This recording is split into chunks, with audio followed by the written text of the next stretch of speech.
আমি 40 বছর আগে বিয়ে পড়াছি, আমি 40 বছর আগে বিয়ে পড়াছি।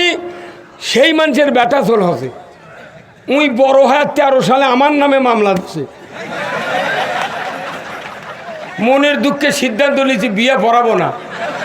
দেখি তুই বউ কাঙ্কা করে বাস, তোর সোল হয় কোনটি থেকে।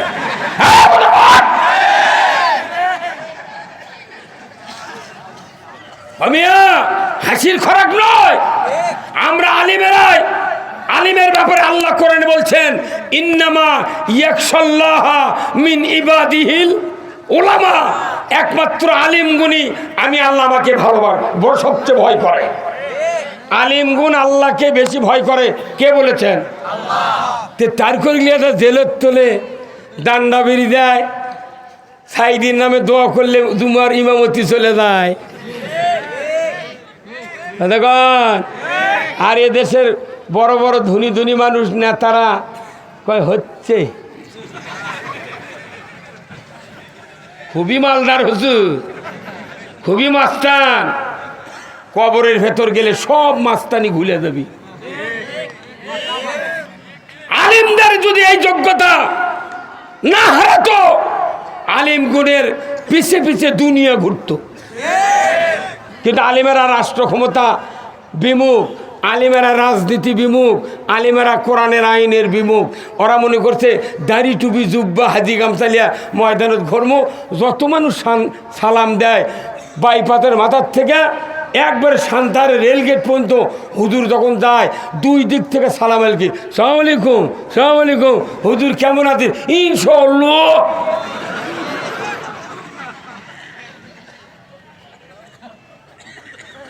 সালাম আলকির কাম বাঁধেনি, ইসলাম বিজয়ের পক্ষে থাকতে হবে।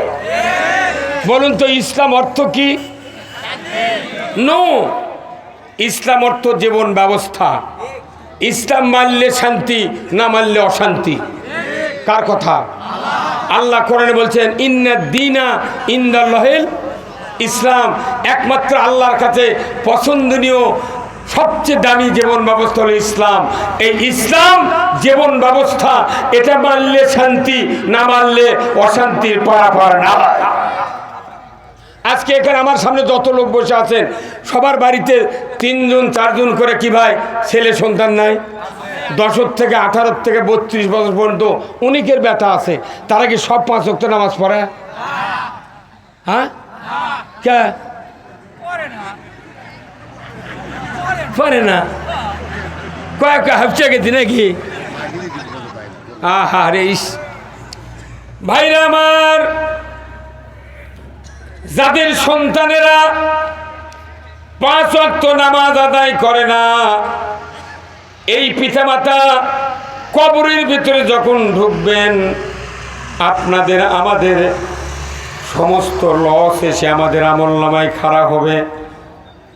আপনার সন্তান যদি নামাজি না হয়, পিতা হিসেবে মাতা হিসেবে আমাদের জীবন লসে আছে। যদি বলুন ঠিক কিনা? লসে আছে। এই যে অটোওয়ালারা ধান কিনে নেয়, বিভিন্ন জায়গাতে ট্রাক লোড করে ব্যাপারীরা দেয়।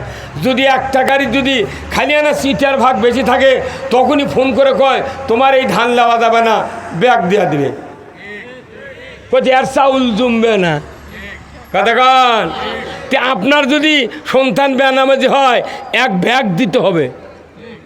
তোমাকে দিয়ে আমার মুক্তি হবে না, অতএব তোমার মতো সন্তান আমার দরকার নাই। তাহলে এই সন্তান যে লসে আছেন, আপনি এক লাভে আনার জন্য একে নামাজি বানানোর দায়িত্ব কার? নো, বাপ মাও নামাজি বানাতে পারবে না, তবলিগ পারবে না, জামাত পারবে না, বিএনপি নয়, আওয়ামী লীগ নয়, কেউ নয়। নামাজ বানাবে, কোরআনের বক্তব্য শুনে নামাজ কায়েম হবে। আল্লাহ কোরআনে বলছেন আল্লাযীনা ইম্মাক্কান্নাহুম ফিল আরদ আকামুস সালাতা ওয়া আতাউয যাকাতা ওয়া আমারু বিল মারুফ ওয়া নাহাউ আনিল মুনকার ওয়া লিল্লাহি আকিবাতুল উমুর। আমার আল্লাহ সূরা আল হজের 41 নম্বর আয়াতে বলেছেন, ও পৃথিবীর মুসলমান, যদি তুমি কোনো ভূখণ্ডে প্রধানমন্ত্রী হও, রাষ্ট্রপতি হও, সরকার হও, প্রেসিডেন্ট হও, ক্ষমতায় দাও, তাহলে তোমাকে 4টা আইন কায়েম করতে হবে। কার কথা? ধরে বলেন কার কথা? আল্লাহ মুসলমান রাষ্ট্রপতির উপর 4টা আইন কায়েমের কথা বলেছেন। 1 নাম্বার নামাজ কায়েম করবে, 2 নাম্বার যাকাত আদায় করবে, 3 নাম্বার ন্যায়ের আদেশ করবে, 4র্থ নাম্বার অন্যায়ের বারণ করবে।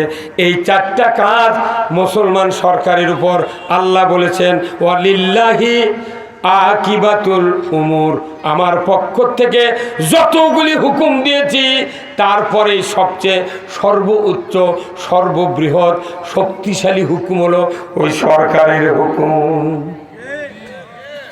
সরকার যদি নামাজ কায়েম না করে, বক্তৃতা দেয় নামাজ কায়েম হবে না।